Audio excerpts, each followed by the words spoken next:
Hello दोस्तों, स्वागत है आप सभी का। मैं आपका अपना दोस्त राजीव शर्मा स्वागत करता हूं आपके अपने यूट्यूब चैनल द कोचिंग गुरु में। आशा करता हूं कि सभी अच्छे होंगे और अच्छे से अपनी तैयारी को कर रहे होंगे। वीडियो का एग्जाम 26 जून को प्रस्तावित हो गया है। अब से लगभग 15 से 20 दिन बचे हुए हैं। परिणाम का अंतिम चरण चल रहा है। जितने भी विद्यार्थी तैयारी कर रहे हैं वह प्रैक्टिस सेट तो लगातार लगा ही रहे होंगे। आज हमारा इसी सीरीज को ध्यान में रखते हुए वीडियो एग्जाम को प्रैक्टिस सेट नंबर 8 है। महत्वपूर्ण प्रश्नों पर चर्चा करते हैं, जैसे कि हम पिछले प्रश्नों में कर चुके हैं।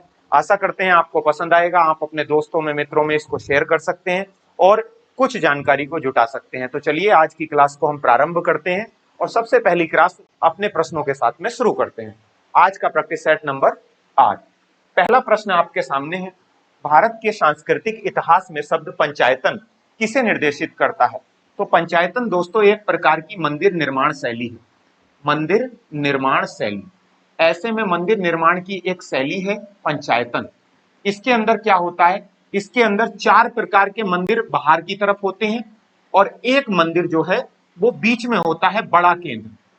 बड़ा एक बड़ा मंदिर बीच में होता है। ऐसे में जो बड़ा मंदिर बीच में है, चारों तरफ के छोटे छोटे मंदिर चारों दिशाओं में होते हैं और इस प्रकार की मंदिर की शैली को पंचायतन शैली कहा जाता है। तो यह एक प्रकार की मंदिर रचना शैली है। तो ऐसी शैली जिसमें 5 प्रकार के मंदिरों की रचना होती है, 4 मंदिर चारों तरफ होते हैं और एक मंदिर बीच में होता है, ऐसी शैली को पंचायतन शैली कहते हैं। भारत में मंदिर निर्माण की 3 प्रकार की शैली होती है। 3 प्रकार की शैली भारत में। नंबर 1 पर अगर हम बात करें तो नंबर 1 पर आती है आपकी नागर शैली। नागर शैली। अब ये नागर शैली आपकी हिमालय पर्वत से लेकर, हिमालय की तलहटी से लेकर हिमालय टू विंध्याचल तक फैली हुई है। यानी कि अगर हम बात करें ये वाला संपूर्ण भारत, तो इसके अंदर संपूर्ण भारत के 3 प्रकार के मंदिरों का है। यहाँ हिमालय से लेकर यहाँ विंध्याचल पर्वत तक, यानी कि यहाँ तक ये वाली शैली है। और यहां से लेकर, हिमालय से लेकर विंध्याचल तक ये वाली शैली है। यहां से लेकर दूसरे नंबर की शैली है और नीचे तक तीसरे नंबर की। तो दूसरे नंबर की शैली की बात करते हैं हम, ब्रेशर शैली। ब्रेशर शैली। और तीसरे नंबर की बात करते हैं हम द्रविड़ शैली। द्रविड़ शैली। तो भारत में मंदिर निर्माण की प्रमुख कितनी शैलियां हैं? 3 शैलियां हैं। नंबर 1 नागर शैली, नंबर 2 ब्रेशर शैली और नंबर 3 पर आपकी द्रविड़ शैली।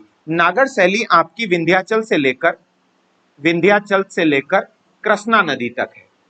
कृष्णा नदी तक है। और द्रविड़ शैली आपकी कृष्णा से लेकर कन्याकुमारी तक है। कन्याकुमारी तक है। कृष्णा टू कन्याकुमारी। तो मंदिर निर्माण की 3 प्रकार की शैलियां भारत में है। पहली शैली को कहा जाता है नागर शैली, जो हिमालय से लेकर विंध्याचल तक के पर्वत हैं वो नागर शैली में आते हैं मंदिर। और दूसरी ब्रेशर शैली, जो विंध्याचल से लेकर कृष्णा तक के मंदिर हैं वो ब्रेशर शैली में है। और जो द्रविड़ शैली है वो कृष्णा से लेकर कन्याकुमारी तक है। तो ये जो पंचायतन है ये एक प्रकार की मंदिर रचना शैली है। और आपको मैं बता दूं कि जो कंदारिया महादेव का मंदिर है, कंदारिया महादेव का मंदिर, महादेव का मंदिर है, जिसको बनवाया था किसने? चंदेल शासकों ने बनवाया था। बहुत वेरी मोस्ट प्रश्न है, चंदेल शासकों ने बनवाया था। वो एक इसी पंचायतन शैली का नमूना है। तो कंदारिया महादेव का जो मंदिर है पंचायतन शैली का नमूना है, चंदेल शासकों ने बनवाया था। परीक्षा में प्रश्न पूछा जा चुका है कि कंदारिया महादेव मंदिर किनके द्वारा बनवाया गया था? राष्ट्रकूटों के, पल्लवों के, चंदेलों के, या फिर अन्य कोई ऑप्शन में होता है। नेक्स्ट प्रश्न की बात करते हैं। अंतरिक्ष विज्ञान पर अनुसंधान और विकास का श्रेय किसे जाता है? अंतरिक्ष अनुसंधान की बात चल रही है। एक ऐसे महान व्यक्ति जिन्होंने बेहतरीन योगदान दिया अंतरिक्ष अनुसंधान में। अगर हम बात करें तो अंतरिक्ष अनुसंधान यानी कि 1969 में हमारे यहाँ पर इसरो की स्थापना हुई, इंडियन स्पेस रिसर्च ऑर्गेनाइजेशन।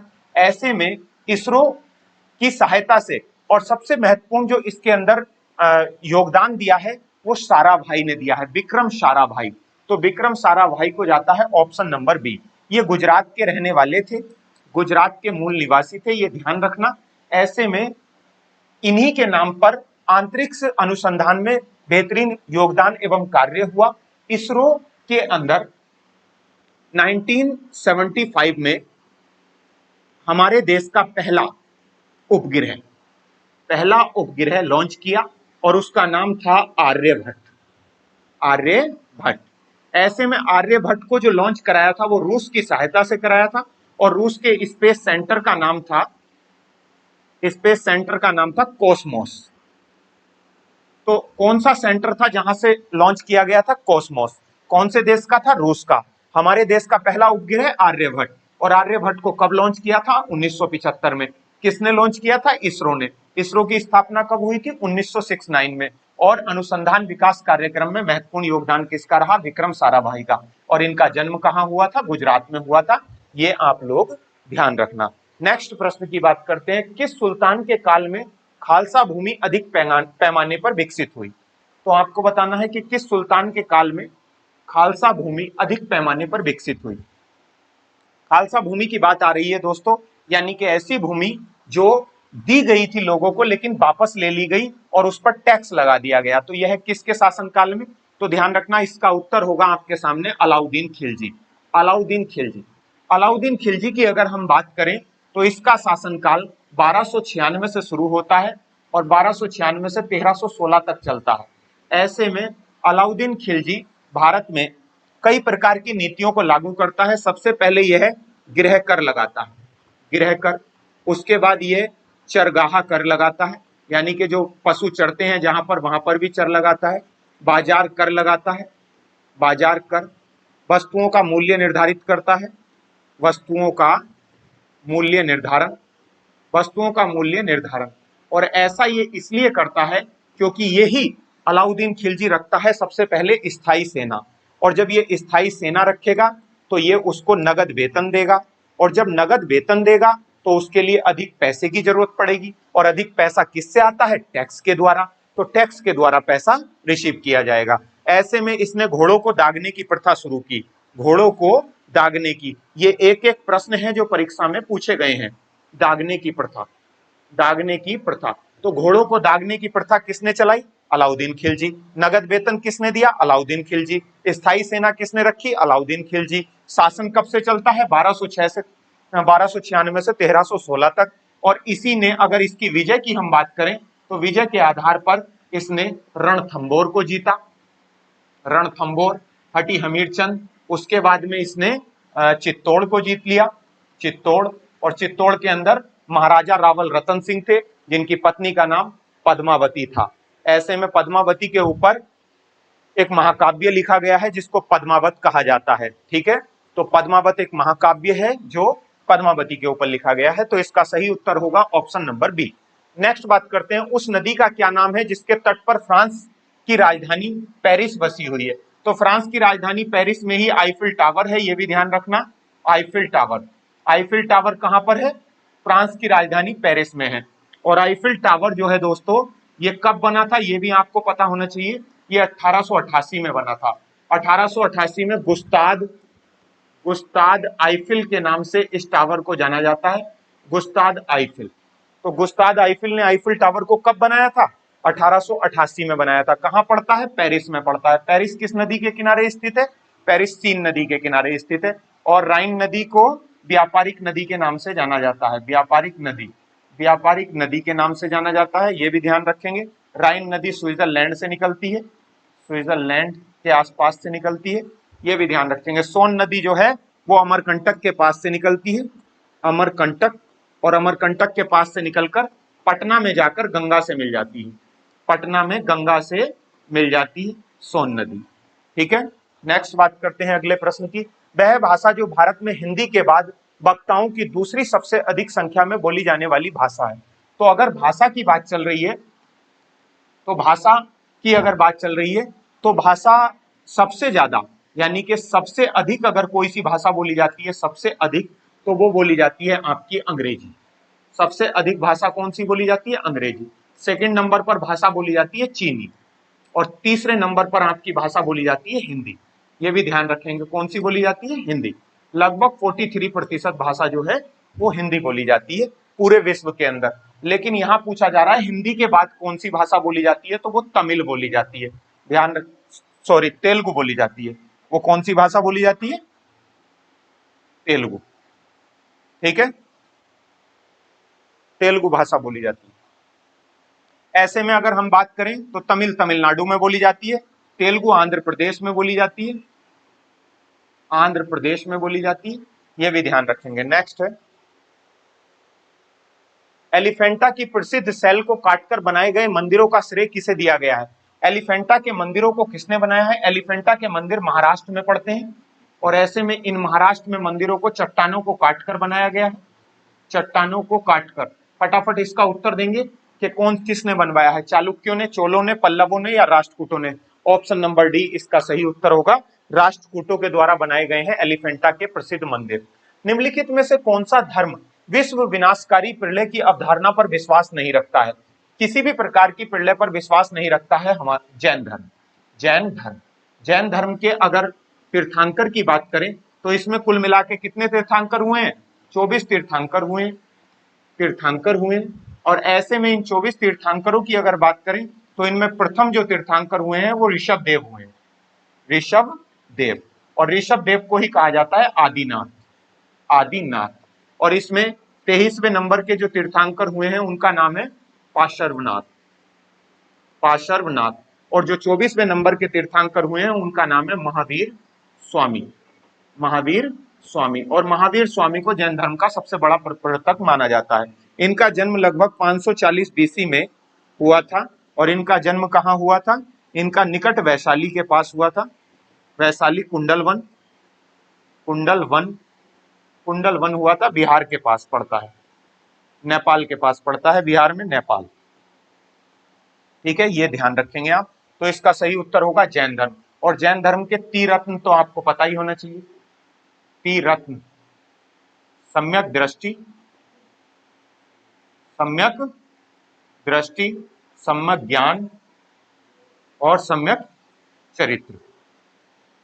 ठीक है, सम्यक दृष्टि, सम्यक ज्ञान, सम्यक चरित्र। क्षेत्रफल के अनुसार निम्नलिखित राज्यों का सही अवरोही क्रम बताना है आप लोगों को। अवरोही क्रम का मतलब होता है बढ़ता हुआ क्रम। तो नंबर 1 पर आपको बताना है, नंबर 1 पर राजस्थान है क्षेत्रफल के आधार पर, नंबर 1 पर राजस्थान। नंबर 2 पर आपका पड़ता है महाराष्ट्र, नंबर 3 पर आपका पड़ता है मध्य प्रदेश, नंबर 4 पर आपका पड़ता है उत्तर प्रदेश, नंबर 5 पर आपका पड़ता है आंध्र प्रदेश, नंबर 6 पर आपका पड़ता है बिहार। ठीक है, तो ये 3 राज्य आपसे पूछे गए हैं। यहां पर दे रखा है आंध्र प्रदेश, बिहार, मध्य प्रदेश और उत्तर प्रदेश। तो नंबर 1 पर आपका आ जाएगा उत्तर प्रदेश, नंबर 1 पर मध्य प्रदेश तीसरे नंबर से, क्योंकि इसमें 2 राज्य नहीं दे रखे हैं, महाराष्ट्र और राजस्थान और महाराष्ट्र, ये राज्य नहीं दे रखे हैं। तो इसका मतलब मध्य प्रदेश से शुरू होगा। तो मध्य प्रदेश आपका आ जाएगा, यानी कि 3 नंबर। और फिर 4 नंबर पर उत्तर प्रदेश, 1 नंबर पर आंध्र प्रदेश और 2 नंबर पर बिहार। इसका मतलब ऑप्शन नंबर डी आपका सही हो जाएगा। नेक्स्ट बात करते हैं, भारत में चावल का कटोरा का क्षेत्र किसे कहा जाता है? तो चावल के कटोरे की अगर राज्य की आपसे बात पूछी जाए तो आपको राज्य बताना है झारखंड। कौन सा राज्य है? झारखंड। और झारखंड आपका 1 नवंबर वर्ष 2000 को मध्य प्रदेश से अलग किया गया था, मध्य प्रदेश से अलग, मध्य प्रदेश से अलग किया गया था और राज्य बनाया गया था झारखंड। ऐसे में झारखंड के अंदर कृष्णा गोदावरी जो डेल्टा का क्षेत्र है वह चावल के क्षेत्र के रूप में जाना जाता है। ठीक है, और चावल में अगर आपसे पूछा जाए कि चावल में प्रथम स्थान जो है वो चीन का है। और अगर भारत की आपसे बात पूछी जाए तो भारत के अंदर जो है वो पश्चिम बंगाल का है, पश्चिम बंगाल प्रथम स्थान रखता है चावल में। नेक्स्ट बात करते हैं अगले प्रश्न की। अगला प्रश्न है, आकाश में होने वाले सूर्योदय एवं सूर्यास्त निम्नलिखित में से किस घटना के कारण होते हैं? तो ये जो सूर्योदय होता है और सूर्यास्त होता है ये किस घटना के कारण होते हैं, ये आपको बताना है। फटाफट से बताइए किस घटना के कारण होते हैं? सूर्य प्रकाश के विवर्तन के कारण, सूर्य प्रकाश का अपवर्तन, या सूर्य प्रकाश का प्रकीर्णन, या सूर्य प्रकाश का पूर्ण आंतरिक परावर्तन? जल्दी से बताइए, उत्तर आप लोगों के सामने है, फटाफट बताइए। इसका सही उत्तर होगा सूर्य का क्या होता है? प्रकीर्णन। ठीक है, ऑप्शन नंबर सी इसका राइट जवाब होगा। क्लियर है? और इसी के अंदर आ जाता है तारों का टिमटिमाना,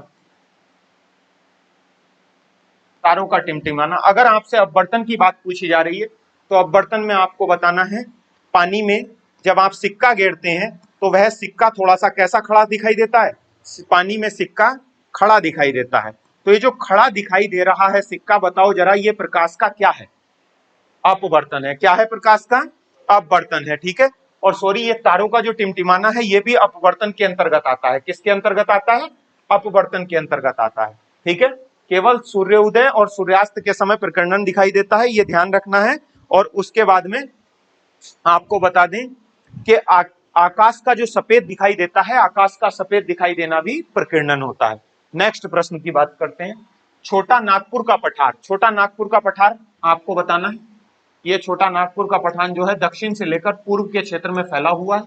ये वाला भारत का क्षेत्र है और यहाँ पर हम लोग बात कर रहे हैं, यहाँ से लेकर इस क्षेत्र में छोटा नागपुर का पठार है। छोटा नागपुर के पठार को दो भागों में स्वर्ण रेखा नदी बांटती है और ऐसे में ये एक अग्रभीर पठार है जो आगे से लेकर इधर की तरफ जा रहा है। ऐसे में हम बात करते हैं कि इस छोटा नागपुर के पठार को भारत का रूर भी कहा जाता है। भारत का रूर, ये कई बार पेपर में प्रश्न आया है कि भारत का रूर किसे कहा जाता है, छोटा नागपुर के पठार को। नेक्स्ट बात करते हैं, निम्न में से किसने महात्मा गांधी आदेशित किया गया है कि वह भारत में प्रथम वर्ष खुले कान पर मुंह बंद करके व्यतीत करें। अर्थात महात्मा गांधी को प्रथम वर्ष किसने कहा कि वह खुले कान के साथ में अपने मुंह को बंद करके व्यतीत करें।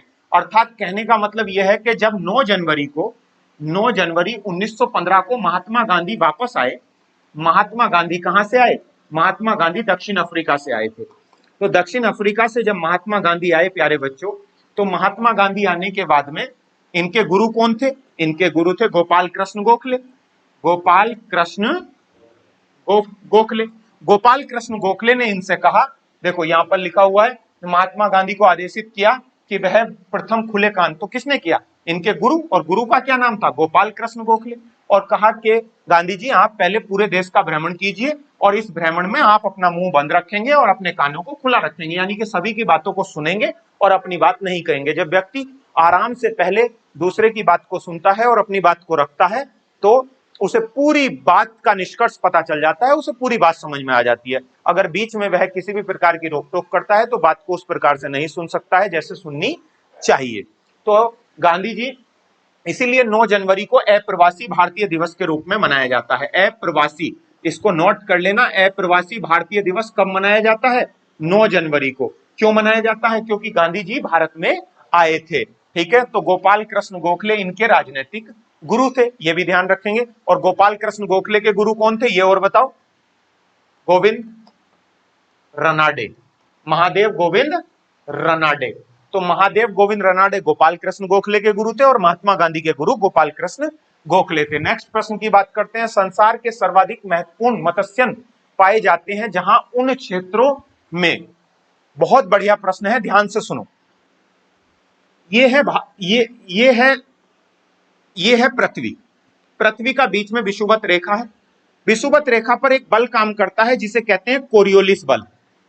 कोरियोलिस बल, ये कोरियोलिस बल के कारण जो है हवाएं जब पृथ्वी के केंद्र पर आती हैं, यहां पर विषुवत रेखा पर, तो यहां पर दोनों तरफ से उत्तरी गोलार्ध और दक्षिणी गोलार्ध, ये वाला उत्तरी गोलार्ध है और ये वाला कौन सा गोलार्ध है, नीचे गोलार्ध, ये वाला है दक्षिणी गोलार्ध, ठीक है, ये वाला दक्षिणी गोलार्ध। ऐसे में हवाएं जब यहां टकराएंगी तो यहां से 90 डिग्री की तरफ टर्न करती हैं। ऐसे में जब वापस वो विषुवत की तरफ जाती हैं तो यहां से और यहां से जो अंदर की तरफ हवाएं होती हैं, ठंडी जलधाराएं होती हैं, ठंडी जलधारा। और जब यहां से वापस मुड़ती हैं तो ये सभी जितनी भी वापस मुड़ती हैं ये सभी गर्म जलधाराएं होती हैं, गर्म जलधाराएं। तो यहां पर लेब्राडोर और गल्फ स्ट्रीम नाम की दो धाराएं हैं, लेब्राडोर और गल्फ स्ट्रीम। जब लेब्राडोर और गल्फ स्ट्रीम दोनों की दोनों अटलांटिक में मिलती हैं तो दोनों मिलने के बाद में यहां पर एक प्लेवक नाम का पदार्थ बनाती हैं, उसे कहते हैं प्लेवक। प्लेवक नाम का पदार्थ बनाती हैं और जब वो यहां बनता है ठंडी और गर्म जलधारा के मिलने से, तो यहां पर बड़े स्तर पर मछली का उत्पादन होता है। और ऐसा दो जगह होता है, एक जापान के पास में, वहां पर भी दो धाराएं होती हैं जो मिलती हैं ठंडी और गर्म, और यहां पर भी अटलांटिक में गल्फ स्ट्रीम और दूसरी लेब्राडोर की धारा मिलती है। ऐसे में दोनों की दोनों मिलने के बाद में यहां पर बनाती हैं और यहां सबसे ज्यादा पूरे जो पृथ्वी है उसमें सबसे ज्यादा मछलियां पैदा होती हैं। तो मछलियां उसको खाती हैं और बड़े स्तर पर वहां पर पैदा हो जाती हैं। तो इसका उत्तर है नदियों और सागरों में प्रचुर मात्रा में ताजा जल, ऊष्म तथा शीत महासागरीय धाराओं का मिलना। तो कौन सा ऑप्शन सही होगा? ऑप्शन नंबर सी, यानी कि ऊष्म माने गर्म और शीत माने ठंडी जल धाराओं का मिलना। और जब ये जल धाराएं मिलती है तो बताओ किसका उत्पादन होता है? मत्स्य उत्पादन होता है। बताओ वह केंद्र पृथ्वी पर जहां सबसे ज्यादा मत्स्य क्षेत्र पाया जाता है, बोलो। यानी कि जहां पर गर्म और ठंडी जल धाराएं मिलती हैं। नेक्स्ट बात करते हैं, जनगणना 2011 के अनुसार दिए गए विकल्पों में से लिंग अनुपात का सही आरोही क्रम बताइए। लिंग अनुपात आपको बताना है, सबसे आरोही क्रम बताना है, यानी कि छोटे से लेकर बड़े। तो सबसे कम लिंग अनुपात कौन से राज्य में? हरियाणा में, फिर जम्मू कश्मीर, फिर सिक्किम। ठीक है, तो आपको बताना है क्या पूछा गया है इसमें। जनगणना 2011 के अनुसार दिए गए विकल्पों में लिंग अनुपात का सही आरोही क्रम, छोटे से बड़ा। ठीक है, इसका ऑप्शन नंबर कौन सा सही होगा? ऑप्शन नंबर सी सही होगा। नेक्स्ट प्रश्न की बात करते हैं, भारतीय संविधान के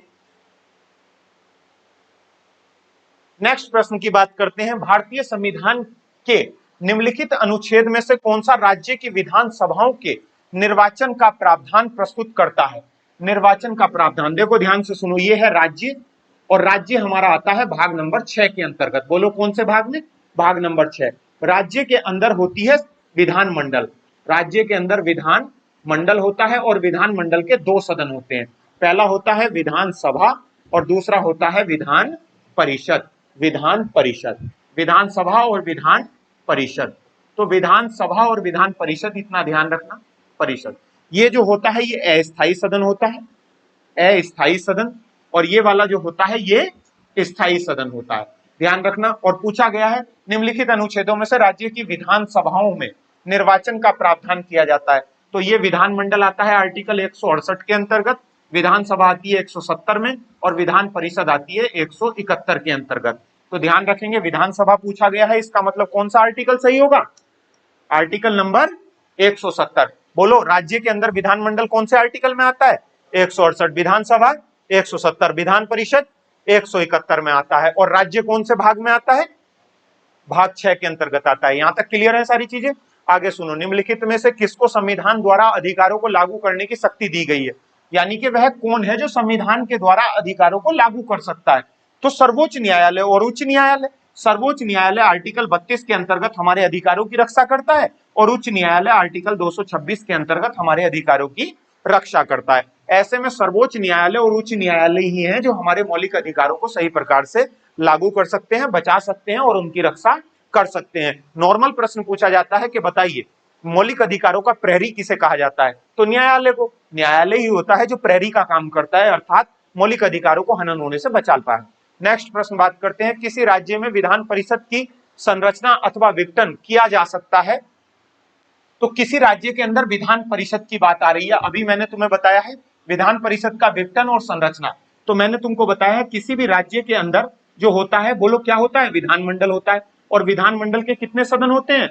विधानमंडल के 2 सदन होते हैं, पहला विधानसभा और दूसरा विधान परिषद। ऐसे में विधान परिषद का जो सृजन की बात आती है, सृजन या इसका विघटन, तो 2 चीजें होती हैं, सृजन या विघटन। और ये सृजन और विघटन होता है आर्टिकल 169 के अंतर्गत। 169 में उस राज्य की विधानसभा 2/3 बहुमत के आधार पर संसद जाएगी और संसद से कहेगी कि हमारे राज्य में आप विधान परिषद को बनवा दीजिए। अगर वो 2/3 बहुमत से विधान परिषद के लिए संसद में अपनी अर्जी लगाएगी तो उस राज्य में विधान परिषद बना दिया जाएगा। और अगर उसे हटवाना चाहेगी तो सेम टू सेम प्रोसीजर 2/3 से उसे हटवा भी सकती है। तो बना कौन रहा है? संसद। हटा कौन रहा है? संसद। तो ऐसे में मुझे इसमें से उत्तर बताइए कौन सा है? उस राज्य की विधानसभा के द्वारा, केंद्रीय संसद के द्वारा, केंद्रीय संसद के द्वारा। ऑप्शन नंबर बी बिल्कुल सही उत्तर होगा। अब ऐसे में आपको यह भी बता दूं मैं कि वर्तमान में केवल 6 राज्य ऐसे हैं जिनके अंदर वर्तमान में विधान परिषद यानी कि सेकंड सदन है। आपको बताना है वो 6 के 6 राज्य, यूपी, बिहार, और उसके बाद आता है आपका महाराष्ट्र, और महाराष्ट्र के बाद आपका आता है कर्नाटक, कर्नाटक के बाद आपका आता है आंध्र प्रदेश, और आंध्र प्रदेश के साथ में आता है तेलंगाना। तो वर्तमान में ये राज्य हैं 6 जिनके अंदर विधान परिषद है यानी कि 2 सदन है। यूपी, बिहार, महाराष्ट्र, कर्नाटक, आंध्र प्रदेश और तेलंगाना। यूपी के अंदर सीटों की संख्या, बिहार के अंदर, महाराष्ट्र के अंदर, कर्नाटक के अंदर, आंध्र प्रदेश के अंदर और तेलंगाना के अंदर। यूपी के अंदर विधान परिषद की सीटों की संख्या 100 है, बिहार के अंदर सीटों की संख्या 75 है, महाराष्ट्र के अंदर सीटों की संख्या 78 है, और ऐसे में कर्नाटक के अंदर 75 है, आंध्र प्रदेश के अंदर 58 है, और तेलंगाना के अंदर 40 है। ये आपको पता होना चाहिए बहुत ही साधारण शब्दों में, ठीक है। नेक्स्ट बात करते हैं, वर्तमान लोकसभा में प्रत्येक राज्य के लिए स्थानों का आवंटन आधारित है। तो देखो 84वां संविधान संशोधन ये कहता है कि 2026 तक, यानी कि 1971 की जनगणना के आधार पर 1971 की जनगणना के आधार पर 2026 तक लोकसभा की सीटों में कोई भी परिवर्तन नहीं किया जाएगा। तो इसमें कहा है आवंटन आधारित है 1971 की जनगणना के आधार पर। तो जनगणना के आधार पर जो आवंटन लिया गया है लोकसभा की सीटों में, वो कब से लिया गया है? 1971 से लिया गया है। और अगर आपसे पूछा जाए कि जनगणना यानी कि जनगणना, अगर आपसे पूछा जाए जनगणना की शुरुआत भारत में कब हुई थी, तो आप बताएंगे शुरुआत तो हुई थी 1871 में। उस समय कौन था? लॉर्ड मियो के शासनकाल में। और अगर आपसे पूछा जाए नियमित रूप से कब हुई थी, तो नियमित रूप से आपको बताना है 1881 में। और किसके शासनकाल में हुई थी? लॉर्ड रिपन के शासनकाल में। किसके शासनकाल में? लॉर्ड रिपन के। नेक्स्ट बात करते हैं, व्यावसायिक संपत्तियों के न्यासिता सिद्धांत का प्रतिपादन किसने किया है? व्यावसायिक संपत्ति, तो व्यावसायिक संपत्ति में न्यायसिता का सिद्धांत ये कहता है, ये गांधी जी के द्वारा दिया गया एक सिद्धांत है। इसमें कहा जाता है जो मालिक होता है किसी चीज का, वो मालिक होकर भी मालिक नहीं है, और जो उसके साथ में उसका कर्मचारी है वो एक मालिक की तरह ट्रीट करेगा। तो ऐसे में इस सिद्धांत को न्यायसिता का सिद्धांत कहा जाता है, और ये महात्मा गांधी जी के द्वारा सिद्धांत दिया गया है। महात्मा गांधी जी के द्वारा सिद्धांत दिया गया है। नेक्स्ट बात करते हैं अगले प्रश्न की, निम्न में से किस राज्य ने मृत्यु गणना की शुरुआत की थी? तो किस राज्य ने मृत्यु गणना की शुरुआत की थी? बहुत अच्छा प्रश्न है, वेरी मोस्ट। कर्नाटक, केरल, आंध्र प्रदेश या हिमाचल प्रदेश? उत्तर बताइए इसका, किस राज्य ने की थी? तो कर्नाटक ने मृत्यु गणना की शुरुआत की थी। ये बहुत अच्छा प्रश्न है। सबसे पहले कर्नाटक के अंदर सबसे ज्यादा कॉफी पैदा होता है, ये ध्यान रखना। कॉफी के अंदर इसका प्रथम स्थान है पूरे भारत के अंदर। ऐसे में बात कर रहे हैं कर्नाटक में कॉफी उत्पन्न होता है, और कर्नाटक का प्रथम स्थान है कॉफी में। नेक्स्ट बात करते हैं अगले प्रश्न की, नवीनतम जनगणना के आधार पर अनुसार वर्तमान में अधिकतम एवं न्यूनतम लिंग अनुपात वाला राज्य कौन सा है? तो जरा फटाफट मुझे बताओ, अधिकतम लिंग अनुपात किसका है और न्यूनतम लिंग अनुपात किसका है? तो अगर लिंग अनुपात की बात आपसे पूछी जा रही है, तो लिंग अनुपात की अगर बात पूछी जा रही है तो इसको 4 तरीके से बांट लेते हैं। 4 तरीके से बांटेंगे तो प्रथम राज्य, यानी कि सबसे कम की अगर बात करें तो सबसे कम लिंग अनुपात कहां है? हरियाणा में। हरियाणा में कितना है? 879। कितना है? 879। उसके बाद में सबसे अधिक कहां है? अधिक अधिक कहां है? केरल में। और केरल में कितना है? 1084। और ऐसे में हम बात करें यूटी की, तो यूटी में सबसे कम, सबसे अधिक की बात कर लेते हैं। सबसे अधिक कहां है? पांडिचेरी में। और पांडिचेरी में लगभग 1037 है। और ऐसे में यहां पर अगर हम बात करें दमनदीप, तो दमनदीप में लगभग 619 के आसपास है। ठीक है, तो इसका उत्तर आपको मिल गया, सबसे कम हरियाणा में और सबसे अधिक केरल में। तो केरल सबसे अधिक पूछा गया है और सबसे कम पूछा गया है। ऑप्शन नंबर डी इसका सही उत्तर होगा। नेक्स्ट बात करते हैं, निम्नलिखित में से कौन सा एक राजकोषीय नीति का उपकरण नहीं है? राजकोषीय नीति के अंतर्गत आता है कर या कर रोपण, उसके बाद सार्वजनिक व्यय, सार्वजनिक व्यय आय। तो इसके अंदर ब्याज दर नहीं होता है, इंटरेस्ट नहीं होता है, ध्यान रखना। इसको फाइनेंशियल पॉलिसी कहा जाता है, राजकोषीय नीति। इसके अंतर्गत सभी कर, सभी आय, सभी व्यय, इस तरह की सभी चीजें रखी जाती हैं। लेकिन इसके अंदर क्या नहीं रखा जाता है? इसके अंदर ब्याज दर नहीं रखी जाती है। नेक्स्ट बात करते हैं, भारत के संविधान के अनुसार निम्नलिखित में से कौन सा देश के शासन के लिए आधारभूत है? अगर संविधान के आधार पर आपसे पूछा जाए कि ऐसी कौन सी चीज है इनमें से जो आधारभूत है, बताओ। मूल अधिकार आधारभूत है, मूल कर्तव्य आधारभूत है, या आपके राज्य के नीति निर्देशक तत्व आधारभूत है, या मूल अधिकार या मूल कर्तव्य दोनों आधारभूत है? फटाफट उत्तर दो, जल्दी से उत्तर बताओ इसका, बताओ। मेहनत की जा रही है, ध्यान रखना है, 10 से 12 दिन रह गए हैं पेपर के। और तगड़े तरीके से मेहनत कीजिएगा, चैनल के साथ जुड़िएगा, प्रैक्टिस सेट लगाइएगा। जो भी कोई डाउट है कमेंट बॉक्स में लिखकर बताइएगा, हमें जब रेगुलर क्लास लेंगे तब बताएंगे कि क्या चीजें होती हैं, कैसे होती हैं, क्लियर करेंगे सारी चीजों। उत्तर आपको मिल गया होगा, बोलो कौन सा है। तो ध्यान रखेंगे किसी भी संविधान के अनुसार जो आधारभूत चीजें होती हैं वो डीपीएसपी होती हैं। डीपीएसपी को लागू करती है राज्य की सरकार, बोलो कौन करती है, राज्य की सरकार।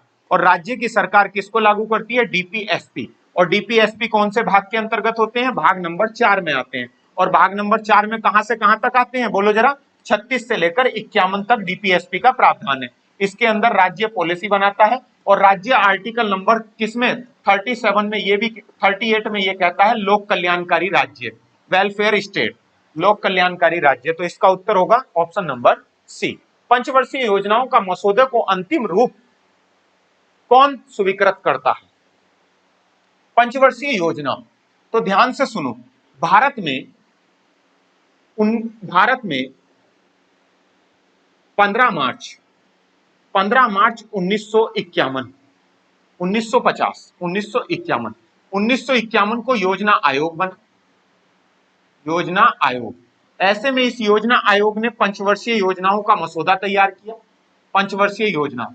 और फिर इस पंचवर्षीय योजना के अंदर जो योजना आयोग ने प्लानिंग बनाई, यानी कि जो योजना बनाई, वो योजना सही प्रकार से लागू हो रही है नहीं, इस प्रकार की जो जांच करेगा वो करेगा एनडीसी। एनडीसी का मतलब होता है नेशनल डेवलपमेंट काउंसिल, राष्ट्रीय विकास परिषद। और इस राष्ट्रीय विकास परिषद की स्थापना 6 अगस्त 1952 में हुई, 6 अगस्त 1952 में।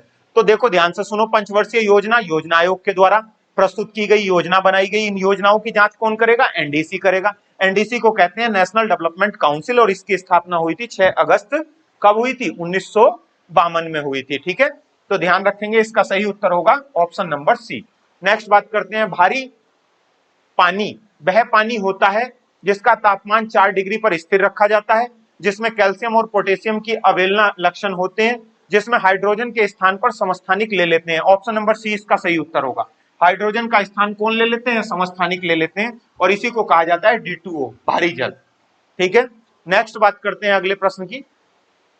प्रकाश में 7 रंग होते हैं, रंगों को अलग करने का क्या तरीका है। तो देखो, प्रकाश में अगर 7 रंगों को अलग करना है तो एक प्रिज्म से होकर उन्हें गुजरना होगा, और प्रिज्म के बाद में 7 के 7 रंग कैसे हो जाएंगे, अलग हो जाएंगे। इनमें सबसे ऊपर जो रंग होगा वो बैंगनी होगा, और सबसे नीचे जो रंग होगा वो लाल होगा। और ये भी ध्यान रखेंगे कि बैंगनी रंग का तरंगदैर्घ्य सबसे कम होता है, और ऐसे में बैंगनी रंग के बाद लाल रंग का तरंगदैर्घ्य सबसे अधिक होता है। तो इसका सही उत्तर होगा, एक प्रिज्म से रंगों को अलग अलग किया जा सकता है। ऑप्शन नंबर ए बिल्कुल राइट उत्तर है दोस्तों। नेक्स्ट प्रश्न की बात करते हैं, पौधे जो नमक युक्त मिट्टी में उगते हैं उन्हें क्या कहते हैं। जो नमकीय क्षेत्र में पौधे उगते हैं उनको किस नाम से जाना जाता है, आपको यह बताना है। तो देखो ध्यान से सुनो, जीरोफाइट पौधे जो उगते हैं वो मरुस्थल में उगते हैं। तो मरुस्थल में, ये बहुत मोस्ट है, ये कई बार पेपर में पूछा जाता है, मरुस्थल में पैदा होने वाले पौधों को जीरोफाइट कहते हैं। हाइड्रोफाइट किसे कहा जाता है, हाइड्रोफाइट जल में उगने वाले पौधे, जल में उगने वाले पौधे। तो जल में उगने वाले पौधों को बोलो क्या कहा जाता है, हाइड्रोफाइट। और ऐसे में हेलोफाइट कहा जाता है नमकीन क्षेत्र में, यानी कि नमक में उगने वाले पौधों को हेलोफाइट कहा जाता है। इसका ऑप्शन नंबर सी बिल्कुल राइट उत्तर होगा। तो मरुस्थल में उगने वाले जीरोफाइट, जल में उगने वाले हाइड्रोफाइट, नमक में उगने वाले हेलोफाइट। क्लियर। नेक्स्ट बात करते हैं अगले प्रश्न की। अगला प्रश्न है, संवहनी पौधों को ऊपर पानी, संवहनी पौधों में पानी ऊपर किसके द्वारा ले जाया जाता है, यह आपको बताना है। जो पौधे होते हैं उनमें जो पानी ऊपर की तरफ जा रहा है वो किसके द्वारा जा रहा है, इसमें फ्लोएम टिश्यू के द्वारा जा रहा है या फिर आपका किसके द्वारा जा रहा है, ये आपको बताना है। जाइलम टिश्यू के द्वारा जा रहा है, तो इसका सही उत्तर होगा जाइलम टिश्यू। जाइलम का काम होता है जल को ले जाना, किसको ले जाना, जल को ले जाना। पौधों में जल कौन लेके जाता है, जाइलम। बहुत सीधा सा प्रश्न है एकदम, बस समझने वाली बात है। श्वेत प्रकाश को नली में कैसे पैदा करते हैं। तो देखो, नली जो कांच की होती है, श्वेत प्रकाश को कैसे, देखो मान लीजिए कोई बल्ब है, नली है, उसके अंदर ऑर्गन गैस भरी होती है, और उसी के अंदर जो तंतु होता है वो किसका होता है, ट्रांगस्ट्रॉन का होता है। अब ट्रांगस्ट्रॉन का तंतु होता है, ऐसे में इसी के अंदर पारे की परत होती है, और इसको जब गर्म किया जाता है तो उसमें प्रकाश को पैदा किया जा सकता है। इसका मतलब तंतु को गर्म करके एक नली के अंदर प्रकाश को पैदा किया जा सकता है। कांच की नली में प्रकाश को पैदा करने का एक ही उपाय है, तंतु को गर्म करेंगे, जो टंगस्टन का होता है, आर्गन गैस उसके अंदर भरी होती है। यहां तक क्लियर। नेक्स्ट प्रश्न, चिकित्सकीय चिकित्सकीय भाषा में गोल्डन आवर किसे कहा जाता है? बहुत अच्छा प्रश्न है। गोल्डन आवर किसको कहा जाता है? कैंसर। कैंसर के से संबंधित जो चीजें होती हैं उसको गोल्डन आवर कहा जाता है। कैंसर के अंतिम चरण को, ध्यान से सुन लेना, कैंसर के अंतिम चरण को गोल्डन आवर चिकित्सकीय भाषा में कहा जाता है। ये बहुत अच्छा प्रश्न है, इसको स्टार बना के लिख लेना। नेक्स्ट बात करते हैं, निम्नलिखित में से कौन सा एक रासायनिक परिवर्तन का उदाहरण है? तो रासायनिक परिवर्तन, दो तरह के परिवर्तन, मतलब परिवर्तन मुख्यतः रासायनिक और भौतिक को पढ़ा जाता है। तो भौतिक परिवर्तन के बारे में बताओ और रासायनिक परिवर्तन के बारे में। तो आपको मैं बता दूं, बर्फ का घन में पिघलना कैसा परिवर्तन है? भौतिक परिवर्तन है। ठीक है, वापस से बर्फ बनाई जा सकती है। गैसोलीन का कथन, किसी अंडे का तला जाना, ये है आपका रासायनिक परिवर्तन। अंडे को अगर एक बार आपने तल लिया तो वापस उसी अवस्था में उसको नहीं लाया जा सकता है। रासायनिक परिवर्तन से मतलब है जब एक वस्तु की कोई क्रिया बदल जाती है तो उसको वापस पुनः उस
बताइए फटाफट, अंगूर में कौन सा अम्ल पाया जाता है?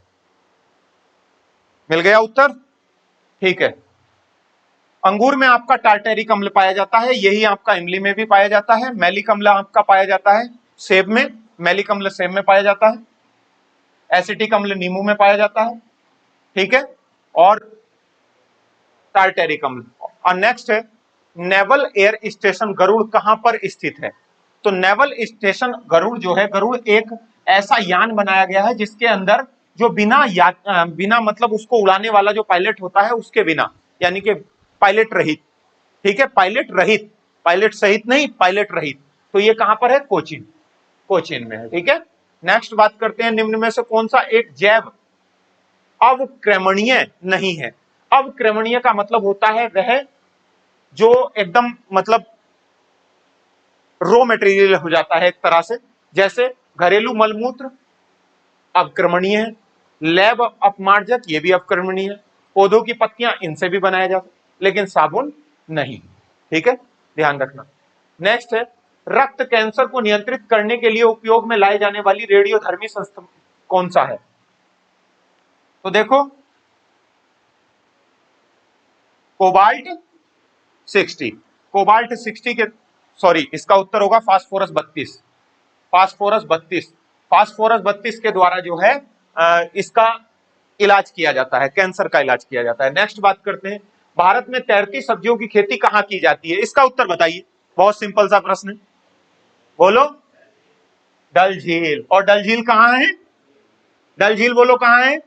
जम्मू एंड कश्मीर। ठीक है, अब बताओ भारत में झीलों की अगर हम बात करें, झील की, तो मीठे पानी की झील बताओ कहां है? मीठे पानी की झील भारत में इन इंडिया, इन इंडिया। बोलो कौन सी झील है? बूलर झील। और बूलर झील कहां पड़ती है? जम्मू कश्मीर में पड़ती है। ठीक है, अब खारे पानी की बताओ जल्दी से, खारे पानी की झील कौन सी है? बोलो बोलो, सांबर झील। और सांबर झील कहां पड़ती है? राजस्थान में पड़ती है। ठीक है, क्लियर हो गई बात यहां तक? तो ऐसे में डल झील जो है वो जम्मू कश्मीर में है और यहाँ पर तैरती सब्जियों की खेती की जाती है। भारत की कृषि योग्य भूमि लगभग कितना प्रतिशत उत्तर प्रदेश में है? आपको बताना है लगभग कितने प्रतिशत उत्तर प्रदेश में है। तो उत्तर प्रदेश के अंदर जो है वो 9 भूमि क्षेत्र हैं। ये एसआई के पेपर में भी आया हुआ है, 9 भूमि क्षेत्र। तो ऐसे में 9 भूमि क्षेत्र है में उत्तर प्रदेश की खेती बटी हुई है और लगभग 17% है उत्तर प्रदेश के अंदर भूमि का वह क्षेत्र जो पूरे भारत में आता है। नेक्स्ट बात करते हैं यूनेस्को। यूनेस्को की कार्यभाषा, सबसे पहले यूनेस्को की अगर हम बात करें तो यूनेस्को की स्थापना 1945 में हुई थी। इसके हेडक्वार्टर की अगर हम बात करें तो इसका हेडक्वार्टर पेरिस में है। और पेरिस कहाँ की राजधानी है ये आपको पता होना चाहिए, पेरिस। उसके बाद में इसके हेड की अगर बात करें हम तो इसका हेड का नाम है आंद्रे ओजोलो। आंद्रे ओजोलो ये एक अंग्रेज है, ये भी ध्यान रखना। और इसके बाद में अगर इसमें देशों की संख्या की हम बात करें तो 194 इसके अंदर देश आते हैं, 193। और 193वां देश है दक्षिणी सूडान। नेक्स्ट बात करते हैं, इसका उत्तर होगा यूनेस्को की भाषा कौन कौन सी? तो अंग्रेजी और फ्रेंच 2 भाषाएं हैं। ठीक, नेक्स्ट बात करते हैं, निम्नलिखित में से कौन सा भारत में बाघ संरक्षित परियोजना नहीं है? बाघ संरक्षित परियोजना की बात पूछी जा रही है। दुधवा राष्ट्रीय उद्यान लखीमपुर खीरी, चिल्का ये भी है, कान्हा, चिल्का एक झील है, चिल्का नहीं है, चिल्का क्या है? झील है। ठीक है, ध्यान रखना, कान्हा राष्ट्रीय उद्यान भी है, मानस भी है। तो इसका सही उत्तर क्या होगा? चिल्का, क्योंकि इसमें नहीं पूछा गया है। ठीक है, तो नेक्स्ट बात करते हैं, दुधवा भी है, कान्हा भी है, मानस भी है, चिल्का नहीं है। उत्तर प्रदेश में आलू अनुसंधान केंद्र बताओ किस जिले में है? बहुत अच्छा प्रश्न है, जबरदस्त, बताओ। उत्तर प्रदेश में आलू अनुसंधान केंद्र कहां है? बोलो। बहुत बढ़िया, एकदम राइट उत्तर, मेरठ। बच्चे जबरदस्त पढ़ रहे हैं हमारे, ध्यान रखना, तूफान उठा देंगे वीडियो के एग्जाम में। ठीक है, नेक्स्ट बात करते हैं, लाइफ डिवाइन। लाइफ डिवाइन किसकी पुस्तक है? बोलो जल्दी से, ऑप्शन दो, बता बेटा किसकी पुस्तक है, जल्दी से बताओ। अरे वाह गजब, किसकी है? अरविंद घोष, बहुत बढ़िया, जबरदस्त, अरविंद घोष। अगर आपसे पूछा जाए गरम दल के नेता थे, बोलो कौन से दल के नेता थे? गरम दल के, बीपीएल, बीपीएल, बोलो कौन? बीपीएल। ठीक है, यानी कि बाल, बाल और बाल, पाल और लाल, बाल गंगाधर तिलक और बिपिन चंद्र पाल और लाला लाजपत राय, और इन्हीं के साथ में थे अरविंद घोष। और अरविंद घोष ने नारा दिया था, वेदों की ओर लौटो, न कि वैदिक काल की ओर। ठीक है, और ये स्वामी दयानंद सरस्वती के पद चिन्हों पर चलने वाले एक महान व्यक्ति थे। ऑपरेशन ब्लैक बर्ड सरकारी योजना है, बताइए किससे संबंधित है? Black board, black board operation है। ब्लैक बोर्ड ऑपरेशन 1987 में चलाई गई थी, ये ध्यान रखना। विद्यालय शिक्षा के राष्ट्रीय कार्यक्रम को सुधारने के लिए, पंजाब में उपवाद के आतंक को रोकने के लिए, लड़कियों के विद्यालय शिक्षा को सुधारने के लिए, वयस्कों को साक्षर बनाने के लिए, प्रोत्साहित करने के लिए। ये बहुत बढ़िया, ये वाला उत्तर है इसका, ऑप्शन नंबर डी। जब हमें पता चल गया कि ये शिक्षा से संबंधित है तो शिक्षा वाला ही हमको उत्तर देना है। ठीक है, नेक्स्ट प्रश्न की बात करते हैं, द्वितीय विश्व युद्ध के समय ब्रिटेन के प्रधानमंत्री कौन थे? बहुत अच्छा प्रश्न है, द्वितीय विश्व युद्ध के समय। और अगला प्रश्न आता है, जब भारत हमारा आजाद हुआ, भारत की आजादी के समय ब्रिटेन के प्रधानमंत्री कौन थे? आजादी के समय।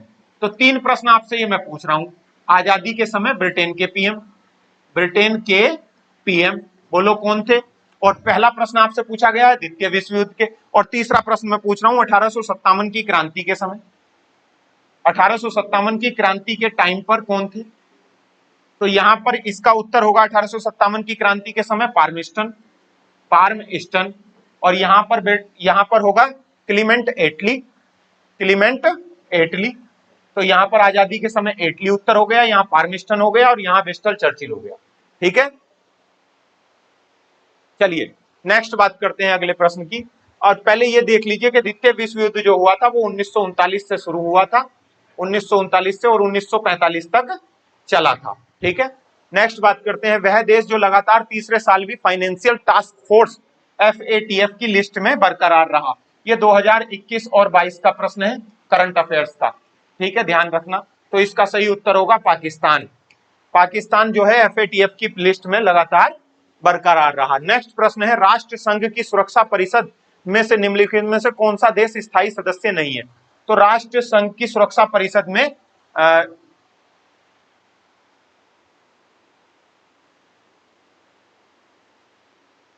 ठीक है, तो इसमें आपको बताना है फ्रांस है, अमेरिका है, चीन है और इंग्लैंड है आपका और रूस है। ये आपके 5 देश शामिल हैं इसके अंदर, 4 और 1 5। ठीक है, F से फ्रांस हो जाएगा, A से अमेरिका हो जाएगा और C से चाइना हो जाएगा, E से यूरोप इंग्लैंड हो जाएगा, इंग्लैंड, और रूस से रूस हो जाएगा।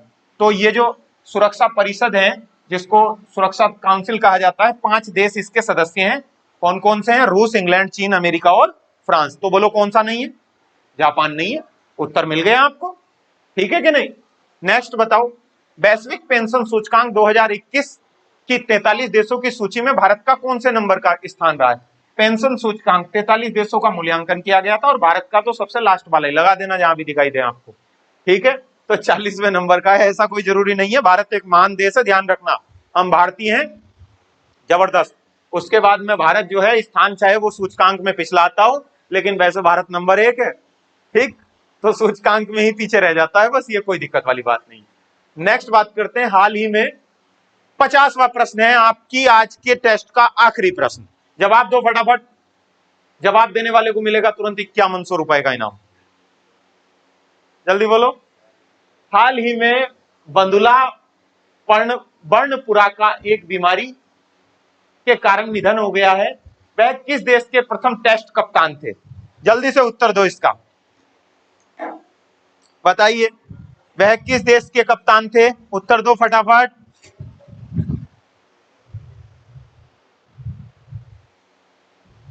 समय दे रहा हूं मैं आपको उत्तर देने के लिए, जल्दी बोलो।